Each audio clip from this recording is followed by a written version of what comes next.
पाऊर्णनमोक्कारम् जिणवरवसहस्रवाढमानस दंसनमगमवोच्छामि जहाकम्मं समासेन करनमन जिनवर ऋषभेवम् वीर श्री वर्धमान को संक्षिप्त दिग्दर्शन यथा क्रम करूं दर्शन मार्ग का नम्यूण जिण वरिंदे नरसुर भवनिंद वंदिये सीते वोच्छामि भाव पाउड मव से संजगे सिरसा असुरेंद्र नरेंद्र वंदित वेद जिनवर देवियर सब संयतों को नमन कर इस भाव पाउड को अष्टपाहुड़ जी नामक ये ग्रंथ है, श्रीमद् भगवत आचार्य कुंद कुंद देव द्वारा रचित। इसमें पांचवा पाहुड़ है भाव पाहुड़, इसकी चर्चा चल रही है। और यहाँ भाव की वैल्यू, भावों का महत्व बता रहे हैं कि बाहरी यानी दो चीजें ले रहे हैं, एक द्रव्य और एक भाव, वो दो पक्ष ले रहे हैं। तो मात्र द्रव्य रूप से यानी लिंग में, यानी द्रव्य रूप से मतलब जो पौद्गलिक जो भी क्रिया है या परिणति है, उससे सिद्धि की प्राप्ति नहीं होगी। यदि भाव विशुद्ध नहीं है, बिला अभी किधर देख रहे आप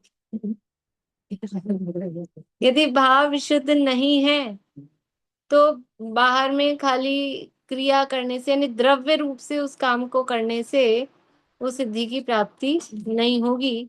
ये यहाँ पर कह रहे हैं। इसी बात को अलग अलग ढंग से अलग अलग गाथाओं में कह रहे हैं। कल अपनी 6 गाथाएं हो गई, 7वीं गाथा, पेज नंबर है 134, गाथा नंबर 7 है। आगे कहते हैं कि द्रव्यलिंग आदि तूने बहुत धारण किए, परंतु उससे कुछ भी सिद्धि नहीं हुई। कि द्रव्यलिंग बहुत धारण किए लेकिन सिद्धि नहीं होती है, उसको बता रहे हैं। भाव रहिएण सपुरुष अणाई कालम अनंत संसारे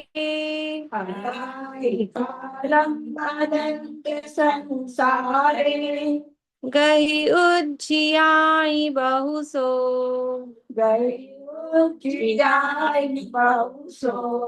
बाहिर निकंथरुवायम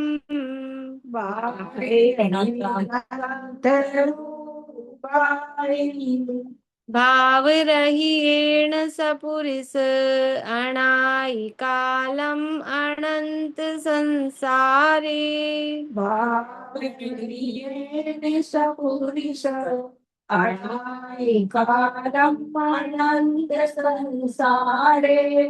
गही उज्जियाई बहुसो बाहिर निगंथरुवायम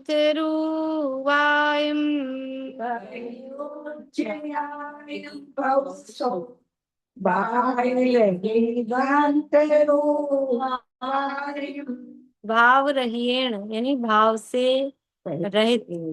भाव रहित मतलब जो जो भावों की विशुद्धि, मोक्ष मार्ग के योग्य जो भाव हैं, उन भावों से रहित सपुरुष सत्पुरुष, हे सत्पुरुष, भाव से रहित होकर अनादि काले अनंत संसारे, अनादि काल से लेकर ये आज तक इस अनंत संसार में, अनादि काल से लेकर कह रहा है, फिर अनंत क्यों कह रहे हैं कि अनादि काल में जाएंगे ना, तो पीछे जाएंगे जाएंगे जाएंगे, तो कितना पीछे जाए कि अनंत काल पीछे जाओ। तो अनादि काल से लेकर ये अनंत संसार, ये जो संसार आज तक आया है ये अनंत हुआ है। तो अनादि काल से लेकर आज तक इस अनंत संसार में ये सत्पुरुष भाव से रहित होकर, विशुद्धि से रहित होकर क्या किया? गही, गही यानी ग्रहण किया, उज्जियाई यानी उच्छिस बोलते हो, उज्जा यानी छोड़ा, उज्जो उज्जितानी दिया है संस्कृत में, जो अपन उच्छिष्ट बोलते ना, वमन करना, छोड़ देना, ग्रहण करके छोड़ना, उसको उच्छित उसको बोलते हैं। अपने इष्टोपदेश में भी आता है ना। वो 29 या 30 नंबर का है ना श्लोक इष्टोपदेश में। एक भी शब्द नहीं आ रहा। हाँ, ठीक है, सब ख्याल में आ गया। अ, तो वो जो 4 श्लोक थे ना इकट्ठे, वो 4, 27, 28, 29, 30, तो शायद 30 नंबर वाला है उसमें। तो जो ये भाव से रहित होकर इस अनंत अनादि काल से आज तक ग्रहण किया और छोड़ा, क्या? बहुशः, बहुत बार। क्या? बाहिर निगंथ रुआइम, जो बहिरंग निर्ग्रंथ रूप था, वो वो था भुक्तोज्झिता मुहुर्मुहुः, ऐसा है ना उसमें। तो ये बहिरंग जो निर्ग्रंथ रूप था, ये बहुत बार ग्रहण किया और बहुत बार छोड़ा। कब? कि अनादिकाल से आज तक क्या किया? अनादिकाल से आज तक बहुत बार ये बहिरंग द्रव्यलिंग को ग्रहण भी किया और छोड़ा भी। कैसे? भाव से रहे। अगर केवल द्रव्यलिंग को ग्रहण करने और में यदि सिद्धि की प्राप्ति हो जाती, तो अनंत बार ग्रहण ही नहीं करना पड़ता। संसार में रहते ही ग्रहण किया, एक बार किया, 2 बार किया, उसमें काम हो जाना चाहिए था।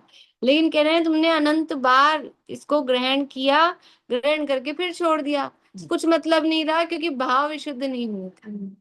इसलिए भाव विशुद्धि के बिना ये ग्रहण करना कुछ नहीं है, कोई उसका सार्थकता नहीं। देखिए अर्थ। हे सत्पुरुष, अनादिकाल से लगाकर इस अनंत संसार में तूने भाव रहित निर्ग्रंथ रूप बहुत बार ग्रहण किए और छोड़े। भावार्थ। भाव जो निश्चय सम्यक दर्शन ज्ञान चारित्र के बिना बाह्य निर्ग्रंथ रूप, भाव का अर्थ बता रहे हैं, भाव यानी रत्नत्रय के बिना, निश्चय सम्यक दर्शन ज्ञान चारित्र के बिना, क्योंकि जो द्रव्यलिंग ग्रहण किया है बाहर में, ये मुनि का वेश, तो वो मुनि के वेश के योग्य जो भाव है, तो वो 3 कषाय चौकड़ी के अभाव पूर्वक रत्नत्रय सम्यक दर्शन ज्ञान चाहे निश्चय, उसके बिना बाह्य निर्ग्रंथ रूप द्रव्यलिंग संसार में अनंत काल से लगाकर बहुत बार धारण किए और छोड़े, तो भी कुछ सिद्धि न हुई। चारों गतियों में भ्रमण ही करता रहा, कोई सिद्धि नहीं हुई, चारों गतियों में परिभ्रमण ही करता रहा। तो स्वामी अच्छा होता है। हाँ, मतलब आज तक भी सम्यक दर्शन की प्राप्ति हुई नहीं है। अपन ऐसा नहीं कह सकते कि आज तक हुई नहीं हुई, हो गई हो, छूट गया हो, वो अपन नहीं कह सकते कि हम अनादि मिथ्यादृष्टि हैं कि सादी मिथ्यादृष्टि हैं। लेकिन संसार में है अभी तक, ये तो दिख ही रहा है। और बाहरी केवल द्रव्यलिंग धारण करने से मुक्ति की प्राप्ति नहीं होगी। और अगर सम्यक दर्शन यानी रत्नत्रय के बिना पूरा ये द्रव्यलिंग धारण किया, तो ये तो बहुत बार कर चुके हैं भाई। ये काम तो जैसे ऐसा होता है ना, कोई काम करना है अपने को, मान लो कुछ टूट गया, कोई पेच कसना है, करना है, और कोई आए, किससे क्यों नहीं किया, कि हम कब से कर लिया, हम सब ने मिलके कर लिया और बहुत बार कर लिया, इससे हो ही नहीं रहा है।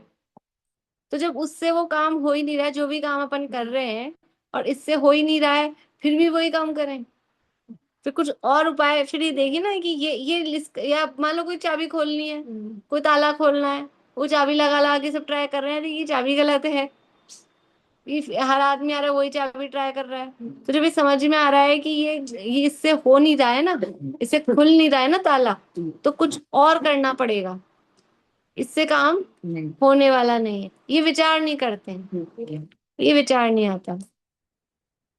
वही गाथा और पद्यानुवाद पढ़ लेते हैं, फिर आगे पढ़ते हैं।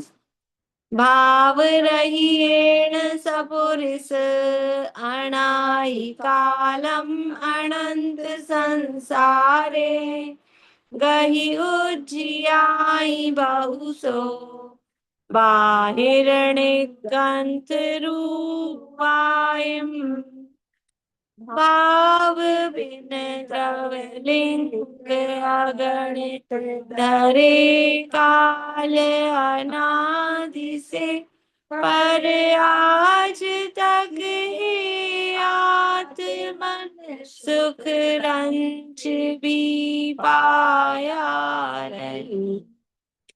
वही कहते हैं,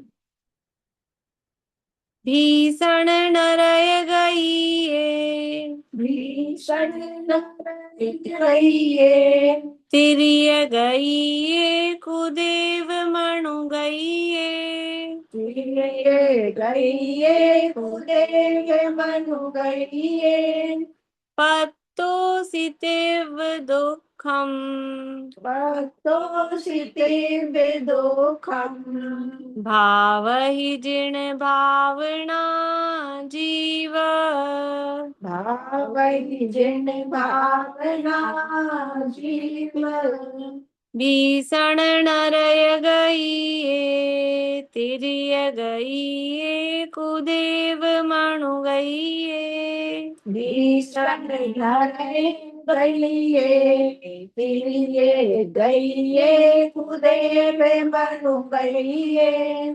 पत्तोषितेव दुःखम, भावहि जिण भावना जीव, पत्तोषितेव दुःखम, भावहि जिण भावना जीव। भीषण यानी भीषण, नरय गई है नरक गति में, तिरय गई है तिर्यंज गति में, कुदेव यानी कुदेव, कुदेव कौन से, हाँ कुदेव मतलब ये नहीं लेना, कुदेव यानी भवनत्रिक, भवनत्रिक वो कुदेव, और मणु ये गई है मनुष्य गति में। क्या है, पत्तोसी, पत्तो यानी प्राप्त, सी यानी प्राप्त किए हैं, पत्तोसी प्राप्तोसी यानी प्राप्त किए हैं। क्या प्राप्त किए हैं, तीव्र दुखम, तीव्र दुख, भयंकर दुख प्राप्त किए हैं। कैसे प्राप्त किए हैं, तो पीछे का ना भाव रहित ये वेश धारण किया, उसके बाद भी क्या हुआ, कुछ नहीं हुआ, और फिर भयंकर नरक गति में, तिरंज गति में, मनुष्य गति में, कुदेवों में जाके, छोटे देवों में उत्पन्न होके और खूब दुख प्राप्त किए हैं। इसलिए अब क्या करे, भाव ही भावो, जिन भावना, जिन भावना, जीव यानी हे जीव, इसलिए हे जीव तू जिन भावना, जिन भावना मतलब अपने हाँ, जिन भावना यानी जिनेंद्र बनने की भावना कहो, या अपने जिन स्वरूप निज आत्म तत्व को पहचानो, उसमें लीन हो। भावना का मतलब ऐसी भावना नहीं कि बस हम तो भावना भा रहे हैं ये हो जाए ऐसे, ये इसका नाम भावना नहीं है। भावना का मतलब है जो जैसे ना चाह रहे ना, वो तो भावना शब्द वो लीनता परिणति के रूप में भावना अर्थ लेते हैं, कि जिन भावना, भाव मतलब कि उस रूप परिणत हो, भावों को विशुद्ध कर, हाँ हाँ, वो उसको भावना के अर्थ में लेते हैं। तो जिन भावना भा यानी अपने आत्म तत्व की, जिनेंद्र भगवान की भावना क्या है, जिनेंद्र भगवान क्या कह रहे हैं कि अपने को जानो पहचानो, अपने में लीन हो जाओ। तो ऐसे वो जिन भावना को यानी अपने आत्म तत्व की भावनाओं को भाव, अर्थ, हे जीव तूने भीषण यानी भयंकर नरक गति तथा तिरंज गति में और कुदेव कुमनुष्य गति में, ये कु मनुष्य के साथ भी लगा रहे, कुदेव मनु में गई है, दोनों में लगा दिया, कुदेव और कुमनुष्य गति में तीव्र दुख पाए हैं। अतः अब तू जिन भावना अर्थात शुद्ध आत्म तत्व की भावना भा, इससे तेरे संसार का भ्रमण मिटेगा। यदि ये इतने दुख प्राप्त किए हैं, तो अभी दुखों से यदि मुक्त होना चाहते हो, यदि संसार में दुख लगता है, तो क्या करो कि संसार से छूटने के लिए ये जो भगवान ने रास्ता बताया है, उस रास्ते पर चलो। कि अब तक अपने मन माफिक रास्ते पर चले तो क्या हुआ, कि वो संसार में ही रहे, दुखी रहे। अभी पहली बात तो ये, संसार में दुख लगना चाहिए, यही मजा आता है। अच्छा, हाँ, अच्छा पंखा मिल जाए, गर्मी लग रही है तो बस ठीक है, संसार में क्या दुख है। ठीक है, यही मजा आता है। लेकिन संसार में दुख तो लगा, द्रव्य भी धारण कर लिया, और लेकिन भाव नहीं बन पाए। हाँ, तो संसार में दुख नहीं लगा ना, द्रव्य लिंग धारण किया, वो केवल यहाँ दुख लगता है, ये नरक तिर्यंच का। लेकिन वो जो मतलब ऐसा प्रयास रहता है कि स्वर्ग मिल जाए, और मुक्ति की प्राप्ति के लिए भी कर रहे हैं, मान लो कोई ऐसा सोच के भी करे, तो उपाय गलत कर रहे हैं ना। उपाय गलत कर रहे हैं, मुक्ति की प्राप्ति के लिए द्रव्य लिंग धारण किया, लेकिन ये मुक्ति की प्राप्ति इससे होती नहीं है ना। पहले पहचान तो करें कि मुक्ति है क्या, मुक्ति कहते किसे हैं। खाली द्रव्य लिंग का धारण करने से मुक्ति नहीं मिलेगी। मुक्ति का मतलब क्या है, कि आत्मा की पूर्ण शुद्ध अवस्था। और वो पूर्ण शुद्ध अवस्था कैसे प्राप्त होगी, उसके लिए अंदर से भाव विशुद्ध होंगे, तब वो मुक्ति की प्राप्ति होगी। इसलिए ये भाव विशुद्धि नहीं की, अब अभी ये आत्मा की भावना भाई ने अपने भावों को विशुद्ध बना।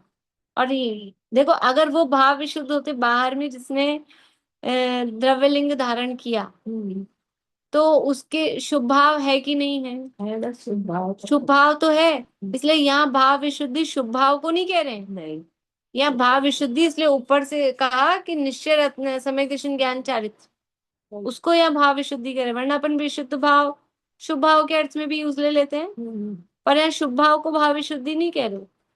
शुभ अशुभ दोनों ही कैसे हैं, अशुद्ध, अशुद्ध हैं, वो अशुद्ध ही हैं। क्योंकि बिना अंदर शुभ भाव हुए तो वो इतना मतलब दिखावटी वाला वेश नहीं। द्रव्य लिंग जो धारण हुआ है, जो ऊपर स्वर्ग आदि में भी जा रहा है, ग्रैव्यक में जा रहा है, वो बिना शुभ भाव के नहीं हो सकता। शुभ भाव तो हो रहा है, लेकिन जो भावों में आत्मा के आश्रय से जो शुभ भाव या निर्मलता आनी चाहिए, वो नहीं है। देखिए भावार्थ, आत्मा की भावना बिना चार गति के दुख अनादिकाल से संसार में प्राप्त किए, इसलिए अब हे जीव, तू जिनेश्वर देव का शरण ले और शुद्ध स्वरूप का बार बार भावना रूप अभ्यास कर। इससे संसार के भ्रमण से रहित मोक्ष को प्राप्त करेगा, यह उपदेश है। जिन जिन जिन भावना भाव जिनवर देव का शरण ले, तो आत्मा को डायरेक्ट ही बिना जिनेन्द्र भगवान की शरण के क्या कोई आत्मा की भावना या आत्मलीनता कर सकता है? नहीं। मैं जीव हूँ, मैं आत्मा हूँ, ये कोई बताने वाला भी तो चाहिए। अनादि काल से अनादि संसारी जीव है, अनादि मिथ्या दृष्टि जीव है, तो जब तक कोई बताएगा नहीं, तो यद्यपि करेगा स्वयं से ही, लेकिन देखना चाहिए, बताने वाला चाहिए। इसलिए जिनेन्द्र भगवान का शरण ले, उनकी शरण में आ, और फिर वो अपने शुद्ध स्वरूप की, जिनेन्द्र भगवान नहीं दे देंगे, नहीं बता देंगे, लाके नहीं दे देंगे, करना तो खुद को ही पड़ेगा, लेकिन उनके सानिध्य में, उनकी शरण में, हाँ, उनकी शरण में। जैसे टीचर किसी बच्चे में ज्ञान लाके भरता है क्या? या ऐसा कोई वो रिफिल पैक होता है, ये आपका खाली हो गया तो फिर से भर लो, तो ऐसे वो ज्ञान को भर देते हो? ऐसा नहीं होता है। लेकिन उनके पास जाते हैं तो वो योग्यता खुद की ही है, खुद की ही योग्यता वहां विकसित होती है, खुद से ही आता है। देखिए गाथा और पद्यानुवाद पढ़ लेते हैं। भीषण नरय गई, तिरिय गई, कुदेव मणु गई, पत्तो सितिव दुखम, भावई जिण भावना जीव नरक तिर्यंच अरे अरे देव गति में भ्रमण कर पाए अनंत दुख अब जिनेश्वर भावना। आगे चार गति के दुखों को विशेष रूप से कहते हैं। अभी मतलब अपने लिए बातें पढ़ने में सरल है, मतलब पढ़ी भी है इसलिए सरल बातें हैं, लेकिन जो वो दुख पाए हैं वो बड़े कष्ट से प्राप्त किए हैं। अभी तो पढ़ने में सरल लग रही है क्योंकि भूल गए हैं, लेकिन ये भाव की विशुद्धि के लिए, भाव विशुद्धि के बिना कैसे कैसे कष्ट पाए हैं वो यहाँ दिखा रहे हैं। क्यों दिखा रहे हैं? कि उनसे फिर संसार से भय लगे और भाव विशुद्ध करने की ओर अग्रसर हो। एक कषाय उत्पन्न कराकर दूसरी कषाय, मतलब ये कषाय भय भय उत्पन्न करा रहे हैं, लेकिन फिर भी संसार से डर लगना चाहिए। संसार से ही नहीं डर लगेगा तो फिर मुक्ति की प्राप्ति के लिए पुरुषार्थ ही क्यों करेगा? डर लगना चाहिए।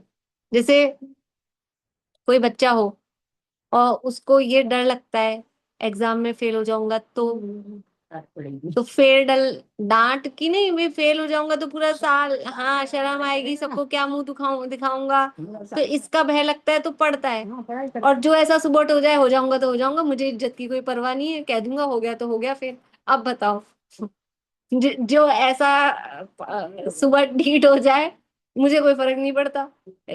थोड़ा बहुत सारे काम हम इसलिए रास्ते पे रहते लोक लाज में, दुनिया क्या कहेगी।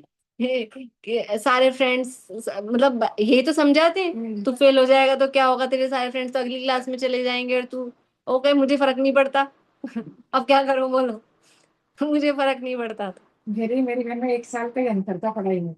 मैं बेटा फेल हो गई तो मुझे उसकी क्लास में बैठना कैसे, मुझे डर लगता था सही है दूसरी क्लास में ना बैठना पड़ जाए मुझे। हाँ तो इस डर के मारे पड़ता है कि जैसे से फर्स्ट सेकंड ना आऊं लेकिन पास तो हो जाऊं। तो ऐसा ही संसार का डर दिखा दो कि ये ऐसे ऐसे दुख तुम प्राप्त करके आए हो। इतना तक बोलते हैं पढ़ाई लिखाई नहीं करेगा तो क्या गाय चराएगा, पढ़ाई लिखाई नहीं करेगा तो बर्तन मांजेगा दूसरों के घरों में। ऐसा मतलब वो डर दिखाते ना ये काम करना पड़ेगा पढ़ाई लिखाई नहीं करोगे तो ऐसे यहाँ पर ये दुख बता रहे हैं। लौकिक भी बताया, कभी भी ये नहीं कहा कि आत्मा का ज्ञान मतलब कभी हाँ। किसी भी ये जरूर से मंदिर गया हो कर उसका इसीलिए तो कहते हैं जो ये जो कुटुंब परिवार वाले हैं ये क्या सिखाते हैं, ये संसारी जन है, संसार में ही उलझना सिखाते हैं, संसार का ही दिखाते हैं, संसार की ही वृद्धि चाहते हैं, ऐसा पैसा कमाओ और ऐसे परिवार बढ़ाओ, वो संसार की ही वृद्धि। कोई कोई विरले ही माता पिता होते हैं जो अपने बच्चों को मोक्ष मार्ग में लगाते हैं, और धन्य है वो कि जो अपने बच्चों को मोक्ष मार्ग में लगाए। नहीं तो क्या है, सब अ, लगाते दिखते भी है ना थोड़ा बहुत। तो अभी पाठशाला भेज रहे बच्चों को, क्यों? खुद को आना नहीं है, खुद को एबीसीडी आती नहीं है, खुद को रुचि नहीं है, हमारे बच्चे इसलिए आ जाए थोड़ा उनका टाइम पास हो जाए, थोड़ा यहाँ उनको माहौल मिल जाए, संस्कार अच्छे बने रहे। कितने अच्छे बने रहे कि हमारी आज्ञा में चलते रहे, और ज्यादा अच्छे हो जाए वो कहे कि मैं तो दीक्षा ले रहा हूँ, इतने अच्छे नहीं चाहिए संस्कार। फिर ज्यादा कुछ छोड़ा छाड़ी करने लग जाए बच्चे माँ बाप से ज्यादा, तो भी पाठशाला जाना बंद। क्या क्या सीख के आ रहे हो तुम, रहने दो। माता पिता आलू प्याज खाते हो और बच्चा सीख के आ जाए और घर में गए हम नहीं खाएंगे, तो वो आके कहते पंडित जी आप क्या पढ़ाते हो, थोड़ा हिसाब का पढ़ाओ। हमारे घर में के साथ मतलब नीति पंडित चोटी चली तो मतलब बहुत बहुत मुश्किल है कि जो मतलब सच्चे मार्ग में, हित के मार्ग में अपने बच्चों को लगा सकें।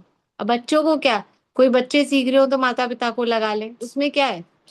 मोक्ष मार्ग में कोई बड़ा छोटा कोई माता पिता है नहीं। जिसको ये तत्व समझ में आया और ये मार्ग अच्छा लगा, तो उसको ये भावना होती है कि जो हमारे जिनसे स्नेह है वो भी इस मार्ग में लगे।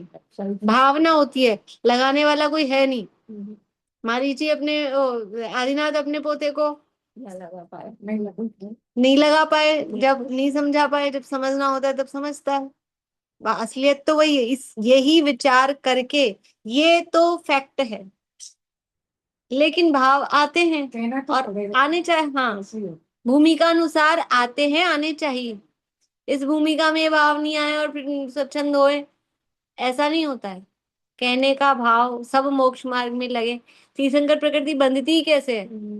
इसी भावना से बनती है कि सब जीव मोक्ष मार्ग में लगे, सुखी होने का उपाय सबको मिले, तो उनको भी आता है, तो भाव आता है। यहाँ अभी 4 गति के दुख यहाँ बता रहे हैं, तो पहले नरक गति के दुखों को कहते हैं। 9 नंबर की गाथा है, 135 पेज है।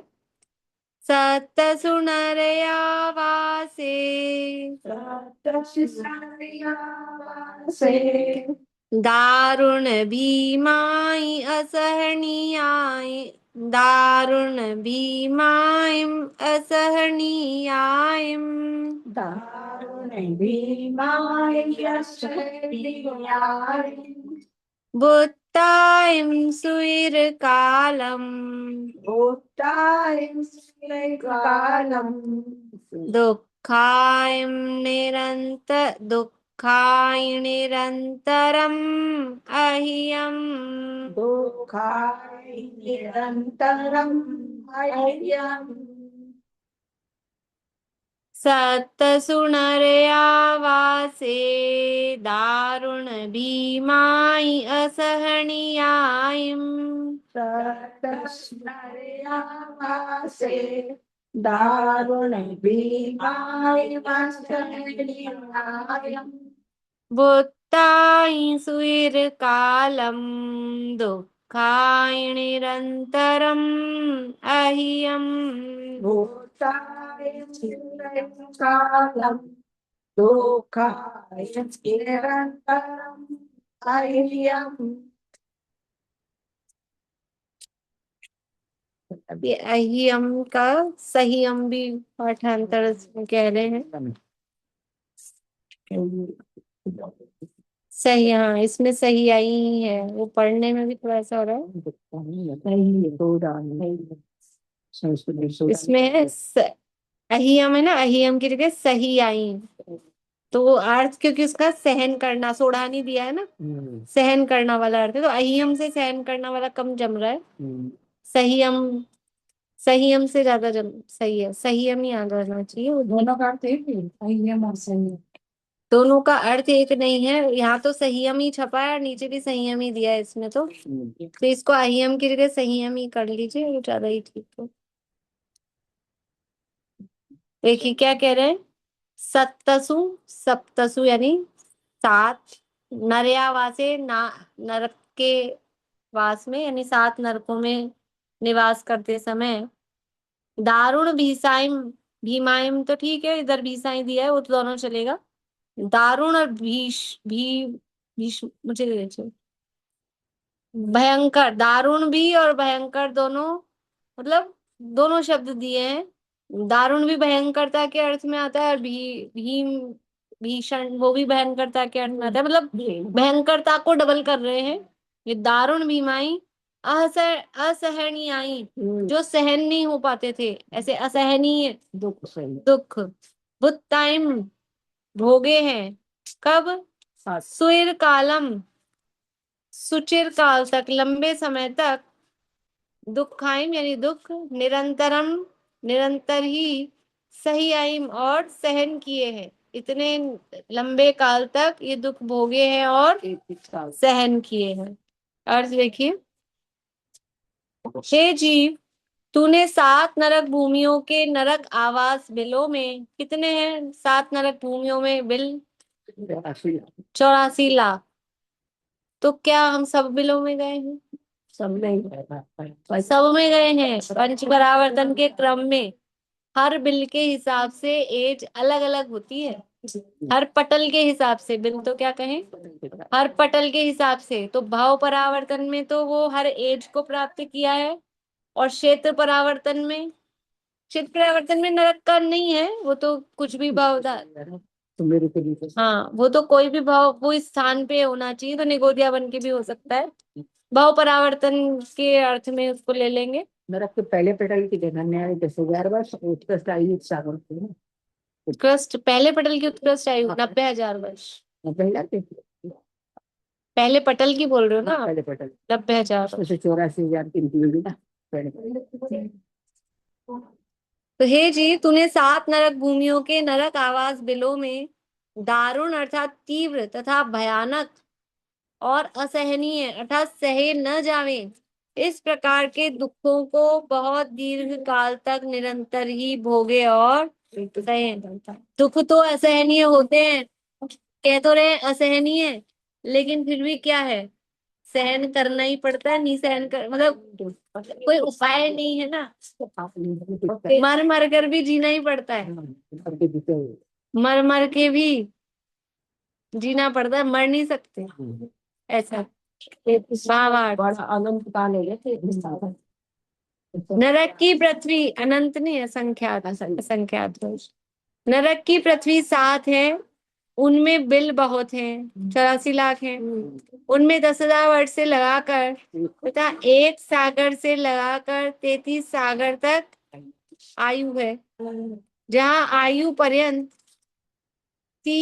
आ, देखो 10,000 वर्ष से लगाकर एक सागर से लगाकर, ये क्यों लिखा है 2 2 बार? 10 से शुरू होगा 10,000 वर्ष से, और एक सागर पहले पेटल की 10,000 है। हाँ, पहले नरक की एक सागर है। बहुत अच्छा, बहुत बढ़िया। कम से कम 10,000 वर्ष है, और पहले नरक की एक सागर उत्कृष्ट है, और फिर टोटल मिला के उत्कृष्ट 7वें नरक की 33 सागर है, ऐसे करके लिया है।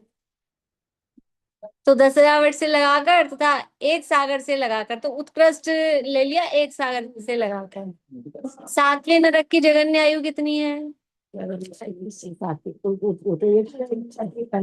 एक कैसे रहेगी 7वें? जो छठे की उत्तर हाँ सातवीं हाँ, कितनी है छठे की? 22 सागर जमा एक समय, 22 सागर है हाँ, जी। 22 सागर और एक समय, वो हाँ 7वें जी। नरक की जगन्य आयु है। तो जगन्य आयु बता दी 10,000 वर्ष, और फिर उत्कृष्ट आयु में दोनों कंपैरिजन किया कि उत्कृष्ट आयु एक सागर से लगाकर 33 सागर ऐसे। जहाँ आयु पर्यंत अति तीव्र दुख यह जीव अनंत काल से सहता आया है। इस प्रकार से ये नरक गति के दुखों की चर्चा हो गई है। तिरंज गति के दुखों की चर्चा आप कल कर लेंगे। तो ये आवाजें में हो रही बात, यही पूरा कर। हाँ, इसलिए ये दुख, ये तो हमने पढ़ लिया, उन्होंने कहा ना पढ़ने में तो सरल है, पढ़ लिए हमने, लेकिन वास्तव में ये असहनीय कितने कष्ट से हम ये दुख भोग के आए हैं। यानी एक बार ख्याल में आ जाए कैसे कैसे दुख हमने भोगे हैं, तो दोबारा अकेला नरक में नहीं जाए ऐसा नहीं।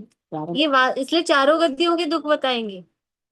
ये हमें संसार में रहना ही नहीं है, ये संसार हमें रहना, हमारे रहने लायक जगह नहीं है। हम अब हमें यहाँ अच्छा नहीं लगता, यहाँ हमारा कोई ना दिखता। ये अपने रहने की जगह नहीं है। जल्दी से जल्दी यहाँ से अपने को निकलना। स्वास्थान नहीं है ये। हाँ स्थानों में कहते हैं हाँ, स्वास्थान तो अपने होती है।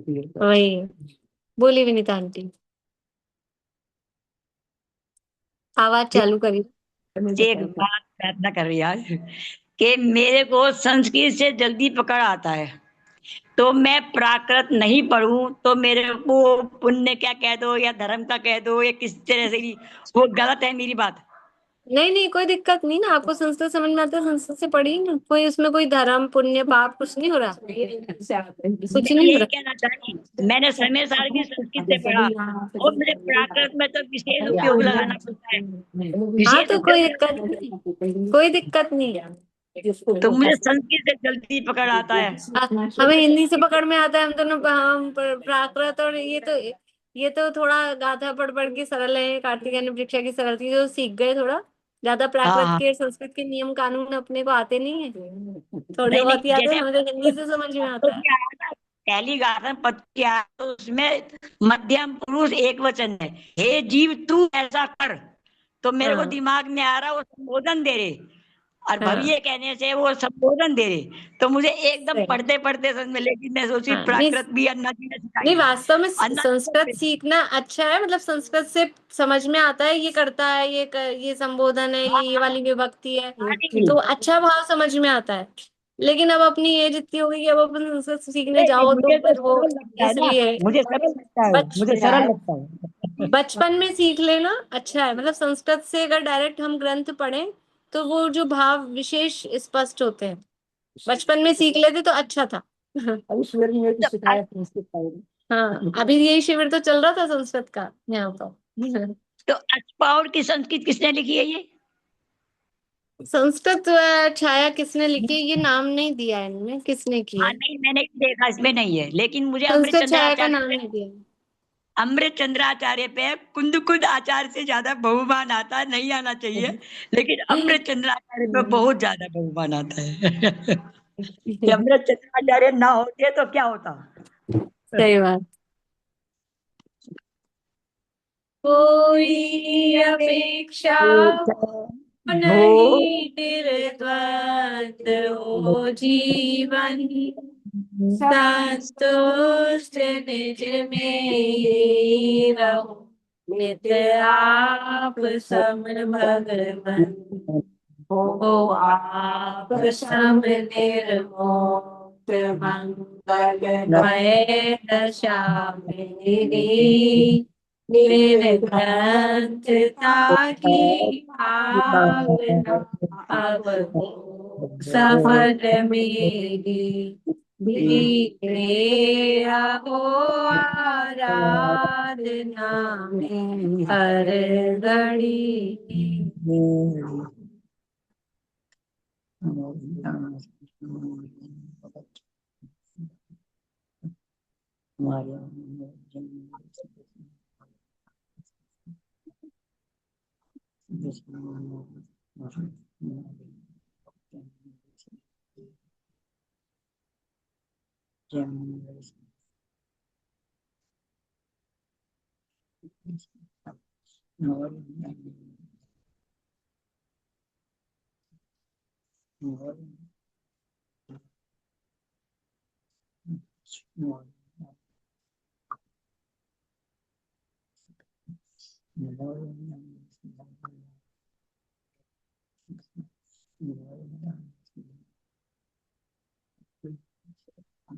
जय दुर्गाष्टमी।